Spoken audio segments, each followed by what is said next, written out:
convicted felon who's been arrested 9 times, including previous gun arrest for unlawful use of a weapon. Police Superintendent Eddie Johnson. It's a second professional sports organization that's putting Texas on notice about its so-called bathroom bill. The NBA has joined the NFL in warning Texas that it could lose out on future sporting events if it passes the bill targeting transgender people. NBA Commissioner Adam Silver followed through on that threat with North Carolina last summer. The primary test for us is whether under this law we can successfully host our All-Star Week. He pulled the NBA All-Star Game from Charlotte because of North Carolina's bathroom law and is telling Texas it could face similar sanctions. Mona Rivera, ABC News. A mourning father's desire to honor his late son through good deeds and a focus on the positive aspects of life has inspired thousands across the globe. Dennis Vassallo launched the Kindness Challenge on Facebook on January 31st. The New Jersey man urging people to do good deeds without expecting anything in return and to focus more on the positive. Less than a month later, it has more than 40,000 followers. This is ABC News. After a rough day on the range, a feller can get a bit saddle sore. That's why I use Blue Emu Original Super Strength Cream. It works fast and penetrates deep to soothe my tired muscles and joints. And he don't stink. And I'll tell you one thing, I had no idea this stuff was so darn handy. Blue Emu Original Super Strength Cream. Available at all major retailers. It works fast for long-lasting soothing of tired muscles and joints. And you won't stink. Daria Albinger, ABC News. From the KMAT Weather Center, there's a flash flood watch in effect across the region through 4 o'clock this afternoon. More Beaumont in the Pass area. We'll have showers, possibly a thunderstorm this afternoon. It'll be cloudy with a high 52. There's a 5 in 10 chance of rain tonight. It'll mostly cloudy, a low 45 with winds to 20 miles an hour. For Redlands, we'll have showers today. We could have a thunderstorm. It'll be cloudy with a high 56. For the desert cities, we'll have showers. We could have a thunderstorm. It'll be mostly cloudy with a high 63. I'm Rod Tanner for Smart Talk 1490 KMET.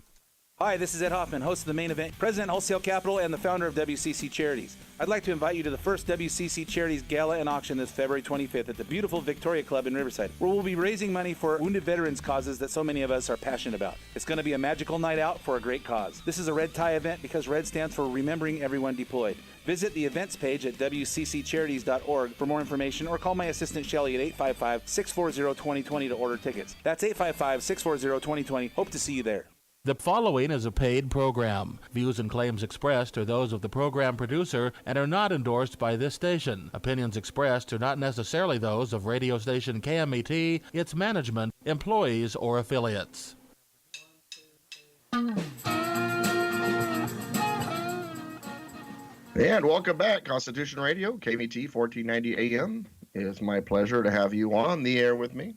Thank you for spending the time with me, and also on the air with me, I have Alex Ferguson every week here with me, and Dennis Jackson, executive producer of Enemies Within, enemieswithinmovie.com, Trevor Loudon's film that exposes a lot of what we've been talking about. All right, now, that all said, Alex, I'm going to unleash you. Sir. You have a book you've been going over for the last few weeks, The Communist, by Paul Kingor, and you believe that some of what you have to say ties right into a lot of what we've been talking about. So you are unleashed, sir. Go at it. What I'm saying is that from 2008 to 2016, basically America lived under a communist takeover. Mm-hmm. And that sounds extreme, I'm sure, until you study the matter. Hillary was supposed to be the coup de grace. Hillary was supposed to get elected president, appoint one more Supreme Court member, and game over. They eliminate the Bill of Rights. We go straight into socialism, straight into a nightmare. And God, in his infinite wisdom and mercy, tilted the scales, and we got a president who, though not perfect, is the antidote to all of that nonsense. Now, when I look at what Obama calls his legacy, what I'm looking at is the 10 years that he was mentored by Frank Marshall Davis. His grandfather apparently was a Red. He set him up with this Frank Marshall Davis, who, by the way, was later continued by Jeremiah Wright. The only difference between the two of them, as far as I can tell, is the serious difference is that Jeremiah Wright apparently is not an alcoholic. Frank Marshall Davis was a drunk. But I look at what Obama considers his accomplishments, and I'm looking at the newspaper articles, columns that Davis wrote in the Chicago Star and the Honolulu Record. Now, trying to find those for Kengor was murder because, as usual, the left has stolen the copies. There was the Library of Congress says, "Oh yeah, we got reels of microfilm. We got the complete Honolulu record." It was missing. He had to send graduate students around all the university libraries to get a set of these newspapers so that he could identify what Davis was preaching. And he got, for instance, Winston Churchill. Davis had a thing about Winston Churchill and was constantly running him down, attacking him in his columns. He hated GM. He despised GM. He said that GM was making obscene profits and the workers weren't any better off. Now, my father was an industrialist in Ohio. He ventilated these big factories. And I distinctly remember him showing me one day in the newspaper that GM had made so many hundreds of millions of dollars, or at least in those days, that equal amount. And he says that looks like obscene profits, but when you figure the next year, they're liable to lose a like amount of money. Right. They have to make that profit one year to cover the lean years. Okay, but an ideologue like Davis, he doesn't see it that way. Not only that, well, there's Clement Attlee. After Winston Churchill won World War II with the help of some other leaders, the English people got rid of him. They elected a socialist by the name of Clement Attlee, who, as a Keynesian economist, nationalized all kinds of businesses and stuff and created what was commonly known as the British disease, which means the British economy went flat. As soon as you introduce these socialist measures, you stop making profit, you stop growing, all your dynamism goes down the toilet. That was partly the socialist philosophy, but it was also a hatred of Winston Churchill. Davis wanted to use nationally subsidized health care to redistribute wealth. Gee, that sounds familiar, doesn't it? Obama demonstrated subservience to our enemies and hostility to our allies. He bowed to the king of Saudi Arabia. He handed over prisoners, terrorist prisoners, to our enemies willy-nilly. That Berghoff, what was his name? That guy, sergeant's name that deserted. He thought he was a hero. Bergdahl. Because Bergdahl, he betrayed the United States, and that made him a hero. He told Medvedev that he could be more flexible, and they talk about Trump being tight with the Russians. This guy is saying that he's gonna roll over and play dead after the next election because nobody will be able to do anything about it. Here's the one that's a killer. he canceled the missile defense program with Czechoslovakia and Poland. This is strictly defense, not offensive. On September 17, 2009, that date, you have to remember these people love symbolism and numerology. That date was Right. 70 years to the day after Russia invaded Poland with their ally Hitler. This is a slap in the face. Sure. And there's no excuse for it. It's kind of like the feminists in America who do not complain about, Dennis was talking about clitorectomy, genital mutilation, the subservience of women, the virtual slave condition of women in Muslim countries. The American feminists rail against any kind of symbolic violation of women's status in America, but they can't see this torture, this slavery that's going on around the world in the Muslim community. So, and the Frank thing is, also didn't Marxists infiltrate Islam early on, back in the 20s and 30s? Oh yeah, the Islamic leaders were all taken to Russia and educated in their guerrilla training schools. Well, you look at like Iran's leader and a lot of these Middle Eastern leaders. They went to school in Moscow. Yeah, yeah. Now, Frank also called for the government to set a living wage. Now, there was controversy came up when it came out that Davis was mentoring Obama, and most of the news organizations simply ignored it. They acted as if it wasn't happening. But there were some who dealt with it and actually lied. We got the unimpeachable researchers Herb Romerstein and Cliff Kincaid. In 2008, they came out and gave a news conference at which they exposed Frank's treason and his close association with Obama.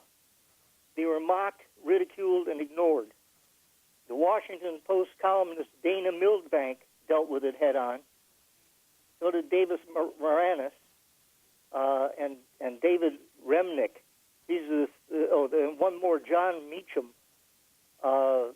He called Frank a relentless advocate of racial and social justice.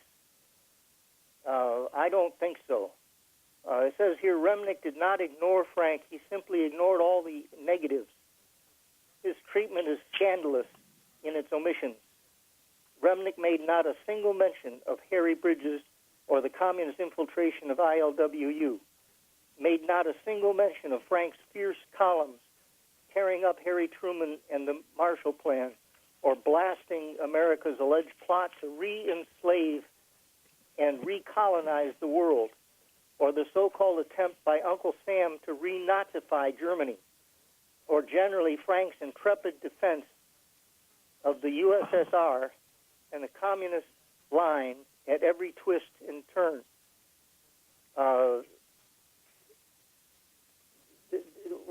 It's not that this stuff was not known. We had, for instance, they're talking about him being such a civil rights advocate. We have Davis's Communist Party number, 47544.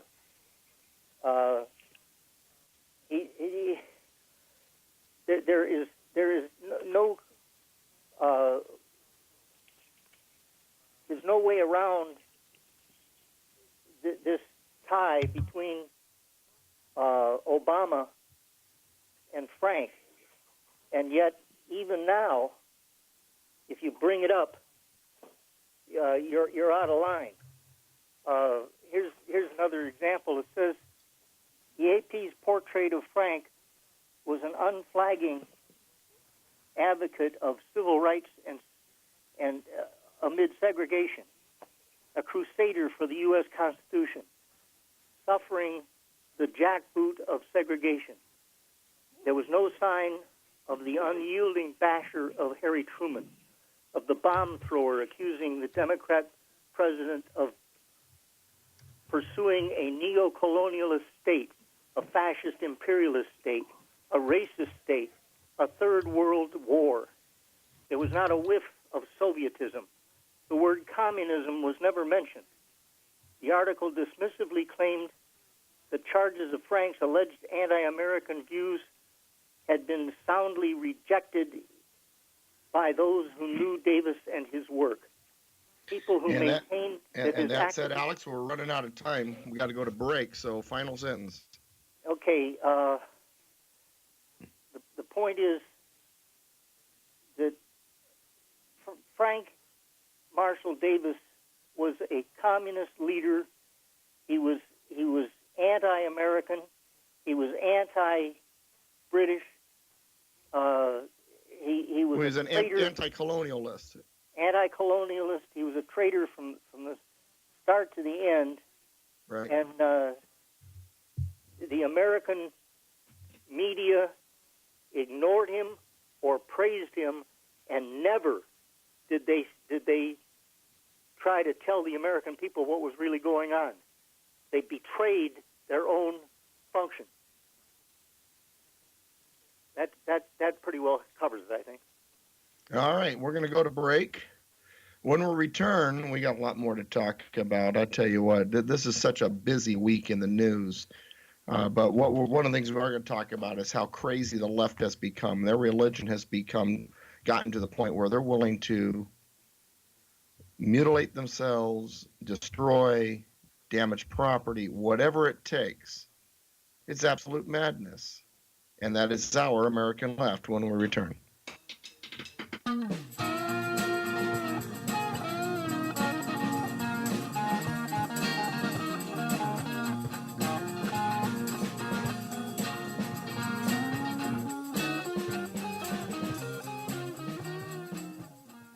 Help me fight the good fight. This radio program is funded by advertising dollars. So, if you are a business, add Constitution Radio with Douglas V. Gibbs to your business portfolio. If you are a listener, become a patron of the businesses advertising on this program. Without advertising, your weekend dose of truth ends. With more advertising, Constitution Radio with Douglas V. Gibbs grows, and we will be on the way to win the battle to restore the Republic. To learn more, email us at constitutionspeaker@yahoo.com or visit douglasvgibbs.com.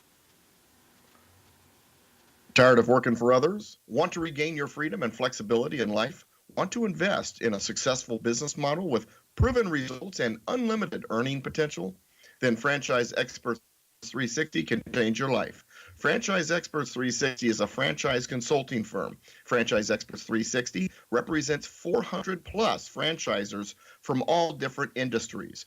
Franchise Experts 360 will work with you to find the franchise business model that fits your budget and lifestyle. Whether you're looking for a home-based retail, mobile service, direct ownership, or absentee ownership business model, Franchise Experts 360 has a franchise that's right for you. Visit franchiseexperts360.com. That's franchiseexperts360.com to contact our office. Our Franchise Experts 360 consulting services are at no cost to our clients.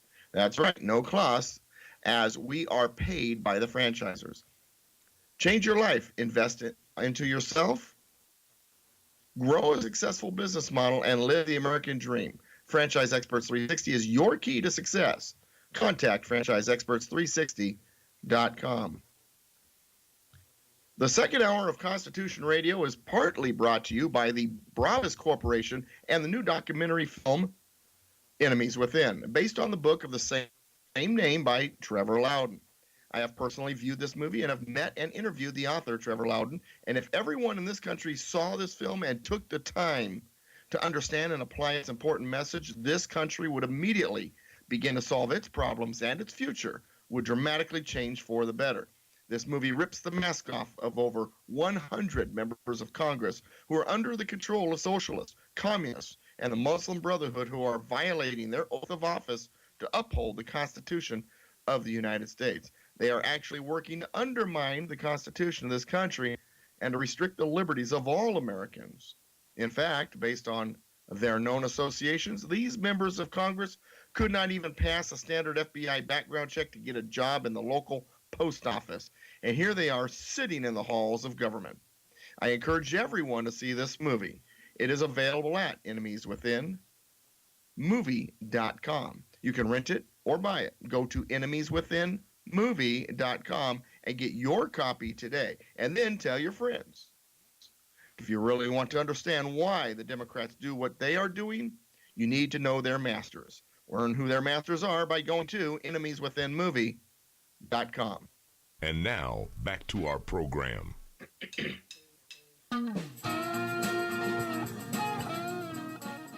Welcome back, Constitution Radio on KMET 1490 AM.com. If you want to listen live on the air, 1490 AM in your radio, KMET app on your phone, or go to KMET1490am.com for the podcast. Or later, you can watch the video on youtube.com/Douglas V. Gibbs. There's so many options here with all of this technology. I love it. Welcome back. And the next topic, and you know, it's funny because we have such a number of things to talk about, but the next topic is, how do I say, it's alarming. It's very alarming because, you know, we're told that anybody who's right of center, they're racists. The co-founder of Toronto's Black Lives Matter chapter believes white people are recessive genetic defects, his words, who should be, his words again, wiped out. Are we not talking about genocide? Whiteness is not humanness, he wrote in a just discovered Facebook post from December 2015, according to the Toronto Sun. In fact, he wrote, white skin is subhuman. He purposely misspelled human, H-U-M-X-N, in order to eliminate man from the word. And I kept saying he made his case, and actually it's a woman. She made her case against the Caucasian race by arguing that more melanin is better. Melanin enables black skin to capture light, her words, not mine, and hold it in its memory mode, which reveals that blackness converts light into knowledge, she wrote. I don't know where she went to science class, but I don't remember that. After making several similar statements, Kogali, here's the name for those of you, Yusra Kogali. Kogali concluded that white people are recessive genetic defects. She said the Caucasian race needs white supremacy as a mechanism to protect their survival as a people because all they can do is produce themselves. Black people, however, simply through their dominant genes can literally wipe out the white race, she said. Black people can do this if we have the power to. In other words, destruction through making babies. Wait a second, aren't the Muslims already trying to do that? Now, here's what's fascinating. Just an observation. The most successful civilizations, countries, systems to survive in the last few hundred years have been those that were English-speaking colonies. Now, I'm not trying to put one race over another. It's not because they speak English or because they're white. It has nothing to do with color and everything to do with the system itself. The Saxon system of government is a limited government system. And whenever applied, the society would then blossom and prosper. When you look back at the colonial period, the colonies that prospered the most were those that were English-speaking because of that quote-unquote Saxon system of limited government. South Africa, India, Australia, United States, Canada. And in fact, in Africa, as long as those former colonies were practicing a limited form of government based on the Saxon system, They prospered. The moment Marxism began to seep in, starvation set in. Botswana, by the way, don't hear about that in the news, do you? Why? Because they hung on to that system and they've been prosperous. Comments? Yeah, I got one. In my essay on the financial collapse of 2008 was no accident, I quote Radical in Chief as saying, the perspective compendium assigned annually for week-long study by members of the Trinity United Church, that's Jeremiah writes. That's the one that Barack Obama went to. Church of Christ contains a good deal of disturbing material. Iva Carruthers. But here's the thing. The left, they have an argument. They have to use racism, right? Well, Iva Carruthers, one of Wright's theological colleagues, devotes her essay to advocating the development of melanic deficiency theories. This refers to Afrocentrist belief that the lack of chemical melanin in white skin accounts for the superiority of black culture. If you object to such theoretics as pseudoscientific, Carruthers replies that Western science is itself a method of oppressive control. So this is right in the heart of Barack Obama's. Okay, stop there for a second. I got a question for you. So if their argument is it's wrong for the white race to believe that it's any good or supreme, and the white, what do they call it, white privilege and all sort of stuff, and that's wrong, how is it not wrong for them to do the exact same thing? What, are you trying to be logical? You trying to act white? Logic is a scheme, according to them. I've got other pages where it says that scientific theory and logic and method is a scheme against the people of color, that it's a fraud. Wow, so that's one heck of a white conspiracy. Well, that's what they believe, and that's at the heart of Barack Obama's philosophy. All right, Dennis, I know you're chomping at the bit. What do you got for me? Well, when you brought up the Botswana comment, it reminded me of a presentation I sat in a little more than a month ago, and you know well the author and the presenter of that, John Hancock. He's got a presentation that he's just starting out on now. I was at his debut presentation. It's about the distortion of history, and one of the things he goes into is how Botswana has been the most successful, even more so than South Africa when you run the numbers, as far as an economy, as far as the legal system, and what I can't remember all the other metrics. But he says it's a great secret. I mean, nobody talks about this, and he wonders why. You know, why do they not want to talk about what Botswana did? And because they're all Marxists, and that is evidence that Marxism doesn't work and a limited government system does. And so, as far as they're concerned, Botswana does not exist. That's right. So again, it's like that point versus, in addition to all the other points we've talked about, whether it be the points, you know, in the documentary movie, whether it be the things that Alex is bringing up in other books, just facts. And facts can be deceiving, but when you string them together, you know, they do exhibit a truth. And the truth of the matter is, it's people's behavior, you know, is the thing that you should make judgment on them on. You know, color of the skin, you know, they have no control over that. You know, I didn't control being Caucasian. Hispanics, blacks, they don't control. It's their mom and dad, and, you know, they get born, so they can't take credit for any of that. What they can take credit for is what they do with their life, regardless of their skin. So when we start getting into all these racial overtones, responsibility, limited government, so forth. Alex, you said you wanted to add something a minute ago. Go ahead. When it comes to apartheid, for instance, you'll find that one of the major problems that the apartheid government had, and I'm not recommending their program. I'm simply observing that one of the biggest problems they had South Africa had during apartheid was illegal immigration. Mm-hmm. That people from other African countries saw apartheid South Africa as so superior to the nightmare that they were living in their own country, that they were doing everything they could to escape.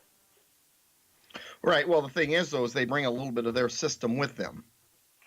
And it has nothing to do with color or anything. And this is what I'm trying to get through to everybody. It all comes down to system. What type of system do you live under? The United States has been very successful, not because of color or race or religion, but because of the system that we have established. And we're having trouble now because we have been abandoning that system of government. And what we have found is that human nature is the same regardless of who you are, what race you are. And human nature is what we got to guard against. Because we have a human nature of a number of things. And it's like I explain to people. We have a natural tendency to want to be greedy. But we also have a natural tendency to want to do better for ourselves. So if you create an incentive, and it changes from greed to doing better for ourselves and then providing for the community grows. Same thing, you've got two sides of another thing. You can either be a good leader or you can be bossy. See, so our human nature tends to sometimes want to go to the wrong side of that. And so the government system has to be in place to encourage the right side of that. And the best way to encourage that is that society itself governs itself. Because I guarantee you, in culture, it's like, I'll give you an example. One of the things that really upset me a few years ago, is there was these individuals who were dressing up in military uniforms, saying they were veterans, and they had never, ever been in the military. And I said, yep. and I said on my program that it bothered me, and maybe there should be a federal law not allowing that. And my friend Loki, who is my constitutional mentor, says you're wrong. No, none of the federal government's business. The people have the right to be an idiot. But what wound up happening to those people? The society, the culture caught on to what they were doing, and they were shamed into, stopping. They were exposed, and culture took care of it. Freedom always takes care of itself. You don't need designers and government intruding upon a local government. Local government handling local issues with a local culture can handle what needs to happen. What the central government in Washington's for is for the bigger things. Protecting us from enemies, common defense, trade with other countries, protecting our trade route till we get products, things like that. That's what they're for. Enemies, locally, foreign and domestic. We got to handle our stuff locally, and when it fails, people get it and they change it, or at least they're supposed to get it. Go ahead, Alex. Yeah, I got a poem in case you're interested. Along these lines? Along this topic? Well, it talks about this shadow government that Obama is putting together and the reason therefore. How long is it? Well, it's just average length. I can do it very quickly, however. All right, hang on to that thought. Dennis, what's your thoughts about what I just said before we unleash the poem? Well, our founding fathers understood those things. People, they got to fight greed. They got to fight the desire to be in control.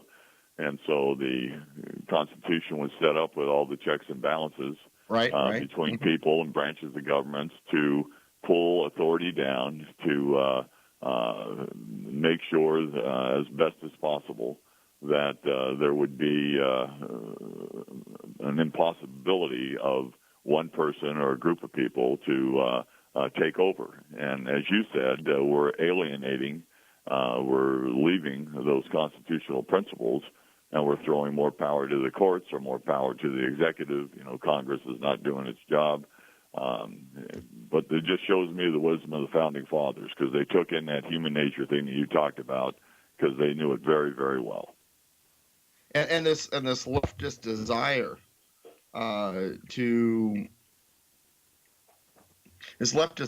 to spread their religion isn't just here. I mean, it's a worldwide phenomenon. There's been a week of social unrest in the Paris area, and France's capital, because Marine Le Pen is a right of center politician who's starting to do well, and she's been railing against the country's ruling class, and so the rioters throwing stones, smashing storefronts, burning vehicles, going on in Paris because the leftists can't stand to lose their grip on their power, and so they go violent against anybody who dares to challenge their religion. All right, Alex, take us. Read your poem, and then after that we go to break. Yeah, I'm just concerned that this, as I say, this movement that apparently Obama is in charge of, where instead of leaving Washington, he's setting up a shadow government, refers back to this poem, which is called Wicked. The subscription says, if you're not frightened, you're not paying attention. Mm-hmm. Did you ever think when Barack came by that human liberty was about to die? They raid our shops and tap our phones and pack our courts with their Marxist clones. They tell us lies and call us names while our Constitution goes up in flames. We cry and pray and organize, but nothing breaks through their wall of lies. We are racists and fascists and filthy swine, at least according to their party line. Check out the movies or TV stations. Ours is the worst of all possible nations. They teach it in high school and then in college. American greed is common knowledge. Whatever we have, we stole it somewhere. Our blood-stained souls are beyond repair. Barack Obama agrees completely. His Marxist views, once held so discreetly, inform all his actions from pen to phone as he creates legislation all on his own. He has spent all our money. We're drowning in debt. When you vote for a fascist, that's just what you get. He hates this whole country and all that is in it. If we must fight a new war, he won't let us win it. We have 2 more years to put up with this traitor. Every day that goes by, our danger grows greater. He won't want to leave when his term is expired, nor will the counterfeit czars he has hired. The last thing we want is to provide an excuse for Obama to engage in further abuse. Let him go quickly, this petulant child. We'll celebrate richly. Our joy will run wild. Sounds like you predicted the shadow government he's now trying to run. I know these people like I know the back of my hand. We'll be back after this break.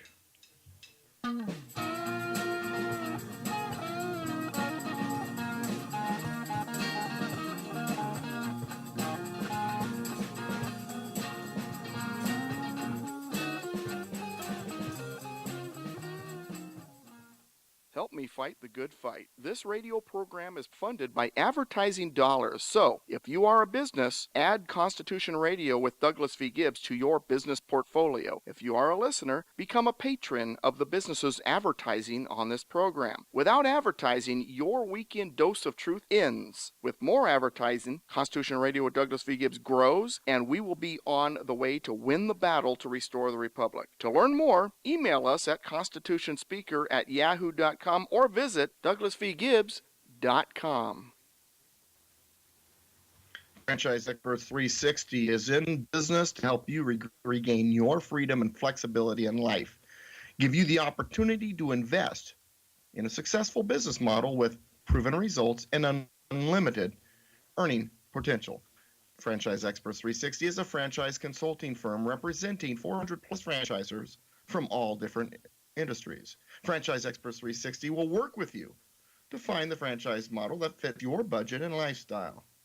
Whether you're looking for something home-based, retail, mobile service, direct ownership, or absentee ownership, Franchise Experts 360 has a franchise that's right for you. So, here's what you do.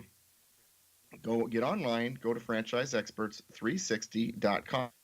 That's franchiseexperts360.com to contact their office. Franchise Experts 360 consulting services are at no cost to the client. That's right, no cost. All costs are paid by the franchisors. Change your life, invest in yourself, grow a successful business model, and live the American dream. Franchise Experts 360 is your key to success.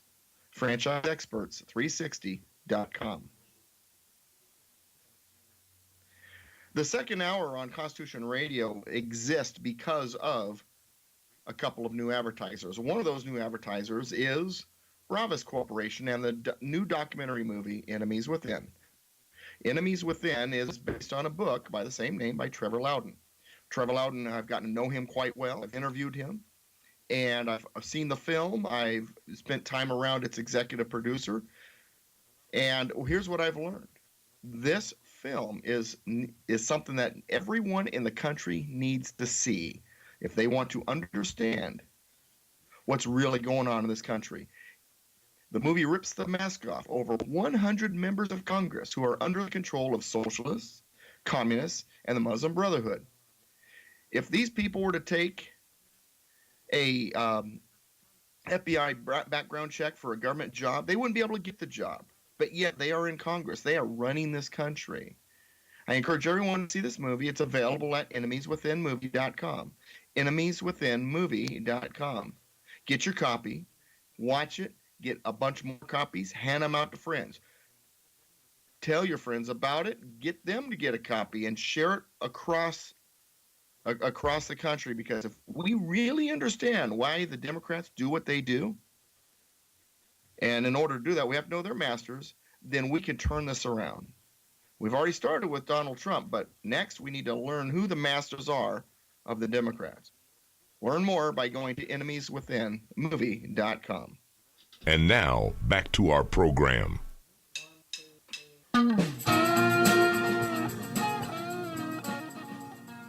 Welcome back, Constitution Radio here on KMET 1490 AM, and it is a pleasure to have you for the final segment on the program.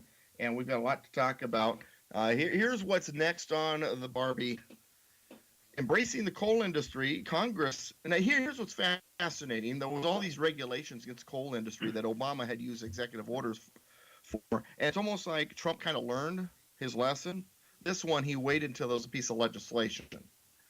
The piece of legislation got through the GOP Congress, and he signed it, and what it does is it undoes a lot of these restrictions against the coal mining industry. When they announced it on television, he was surrounded by coal miners from, and I say he, I mean Trump, was surrounded by coal miners from West Virginia, appreciative, unleashing the energy potential of coal in this country.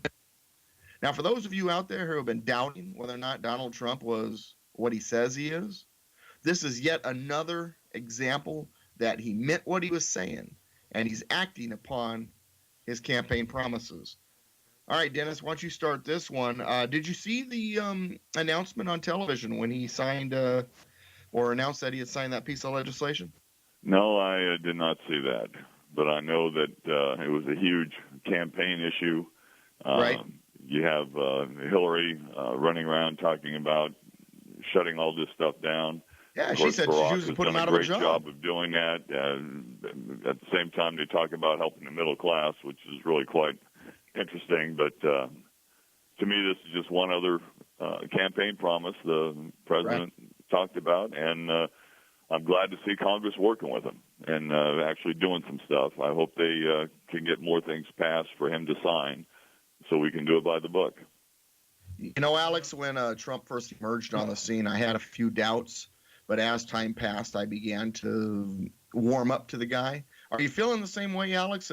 Because I know you were kind of like me. You weren't really sure at first. You weren't sure if you're necessarily supportive of the guy. You had your doubts. But as his presidency has unfolded, are you feeling like I am that, hey, you know what? He may be exactly what he said he was. I think that, as I say, the hand of God is showing very clearly in what's going on here. This guy came out of the weeds. Nobody thought of him as any kind of political factor, and he's swept the nation. Now it's up to us as citizens of this nation to back the man that's going to stop this Islamic / Marxist takeover. Well, and what's been fascinating is he's been not only living up to his campaign promises, but he's been doing it rapidly. I mean, he is exactly what he says he is. He doesn't mess around. He's a businessman. He doesn't mess around. He gets in there. He does what he said he's going to do. And aside from a couple of hiccups where I've kind of wondered, for the most part, he's been exactly on par with what we were hoping. And the left is going nuts, absolutely nuts. Matter of fact, I think that there is a conspiracy, a well-orchestrated conspiracy going on. If you look at what happened with Michael Flynn, what Michael Flynn did was not really that big of a deal. I don't think it was a violation of the Logan Act. But nonetheless, he spoke to an ambassador about the possibility of sanctions prior to being appointed as an official status and all that. And the left grabbed hold of it, went nuts with it, spread it all the way across the press, and Kevin Flynn, Flynn went into Michael Flynn, sorry. Michael Flynn went into panic mode, began to try to cover his tracks for something he really hadn't done anything particularly wrong. But because he started trying to cover it up, that made him look guilty. And that was exactly, I think, what the Democrats had hoped for. Because when you start covering your tracks, you start lying. It was just like Bill Clinton. Bill Clinton wasn't in trouble for getting a Hummer in the Oval Office. He got in big trouble afterwards because he lied about it. Lying about it is the problem, and that's what Flynn did, and that's, I think, what really made it unravel. But I think this was a concerted effort behind enemy lines by the left, because Trump hasn't thrown out all of the Obama-appointed people. There's some of them staffers and administratives and so forth. They're still in there, and I think this is a concerted effort to do everything to unravel this presidency. And Flynn was just one of the targets that was in that effort. Any thoughts? Yeah, when Bush fired some prosecutors, the left went nuts, the media went crazy, and yet Bill Clinton had fired every federal prosecutor when he took over. This Logan Act is more than 100 years old, I understand, and has never been nobody's ever been prosecuted under it. Suddenly they find this thing laying in it's more than a couple hundred years old. Late 1700s, like 1798, I think it is, or 1796. So they find this in the trash pile, and they pull it out and slap the Trump administration with it. What about John Kerry going over to Paris to meet with the North Vietnamese Communist government before he had any office and negotiating the surrender of America? You don't hear about that. Now that opens up my question to people. What is the answer to the question when it comes to the Democrat Party? Whatever benefits the Democrat Party at the moment, even if it contradicts something they said or did just 10 minutes ago. Well, look at Hillary talking about how it's un-American not to accept the results of a presidential election. Ends justify the means. And here's the thing. Rush Limbaugh said last week that the Democrats smell blood. They're going in for the attack. They're going to do as much as they can. They are a wounded animal in the corner, fight or flight, and they're not going to fly. And so they're going to do everything they can. They smell blood. They think they've got Trump, all disorganized and discombobulated. And that's why his speech in South Carolina recently was so good. And he basically said, what are you talking about? It's running like a fine-oiled machine, well-oiled machine. We're doing great. All this you're hearing is a bunch of garbage. He took it on head on. And one of our biggest complaints about Bush was that he didn't defend himself. But Trump is. Well, they claim that he's losing his grip and he's in a panic mode. And what he showed the other day with that speech was he was totally relaxed, totally in charge, totally confident, and dropped dead. It totally contradicted the left's claims. All right, Dennis, you've been very quiet during this. I'll let you jump in here. What do you think? Well, I think he's doing the same thing now. He's in Florida, having a little, out to America, rally the troops type meeting. And he's realized what he did during the campaign is what wins, right? Pardon me? He's realized what he did during the campain is what wins.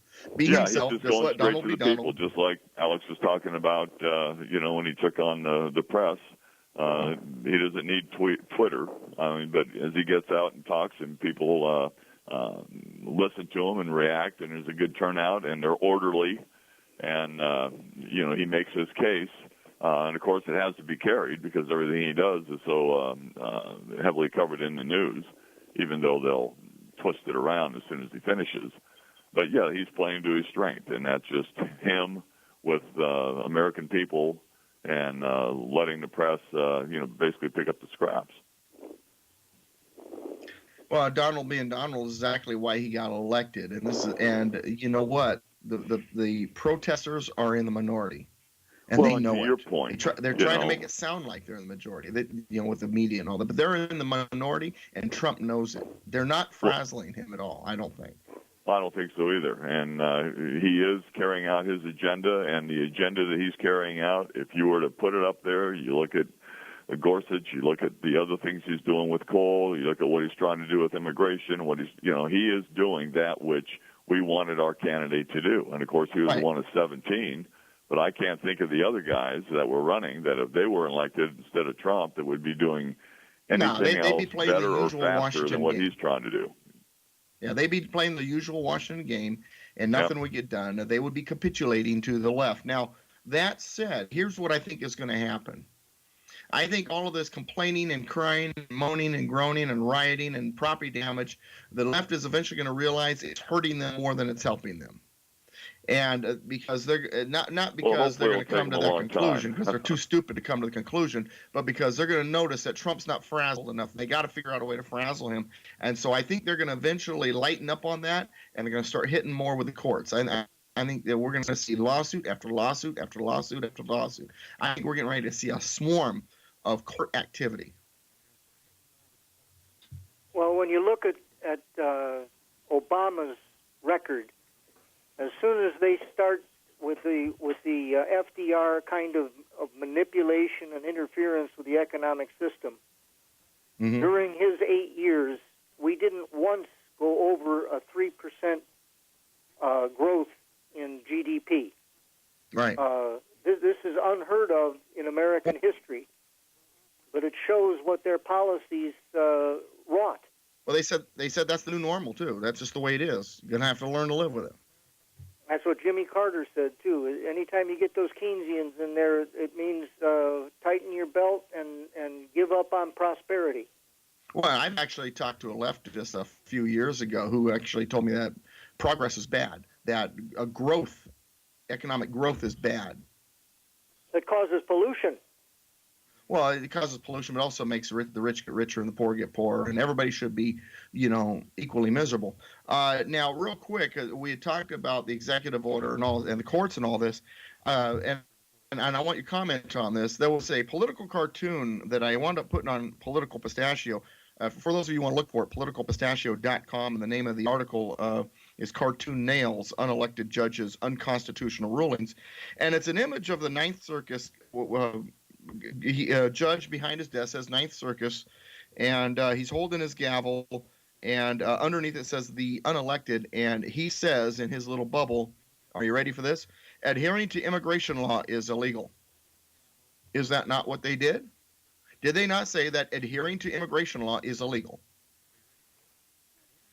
Well, Dennis? that's the Ninth Circuit Court of Appeals. This guy what was his name? Rum somebody or other? This judge that made the decision. There was briefly on I don't know. I guess they didn't have any other footage of him.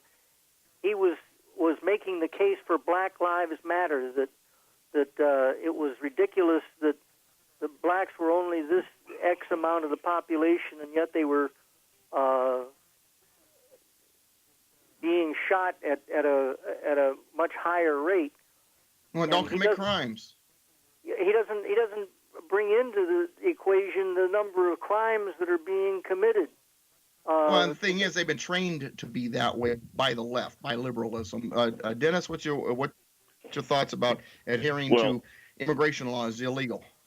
Well, I think it's quite interesting that rather than shoot it down on any point of law, he's basically saying that he thinks what the president is doing very generally. He says it's un-American, it's mean-spirited. He's doubting, I guess, the intel. You got the commander-in-chief making a commander-in-chief, security decision, and he's second-guessing him, which is not his job at all. And I think he revealed, both of that, quite well. I just hope that people are noticing it. We'll have video of it. We can use it for campaign literature as things start going again in the next year or so. but they bit by bit are unmasking themselves as to what they truly are. And I just hope that the American people see it for what it is. And well, the throw question them is aside. it self-evident to who they are? That's the real question. But we're out of Yep. time. So, Alex, plug yourself. Yeah, people, if you want any more of this amazing wisdom, go to conservativecannonade.org. It'll satisfy all of your longings. Dennis? Well, we've talked about a lot of things that tie into the movie, The Enemies Within. I would just encourage you to see it and tell a friend, enemieswithinmovie.com. It tells you the answer as to why the Democrats are doing what they do, flying in the face of common sense and American principles. But if you want to know an answer, there's part of it there. So with that, I'll turn it back to you, Doug. All right, listeners, united we stand, combined we kick butt. God bless America. God bless you. We'll see you next week right here on Constitution Radio with Douglas V. Gibbs. Enjoy your week.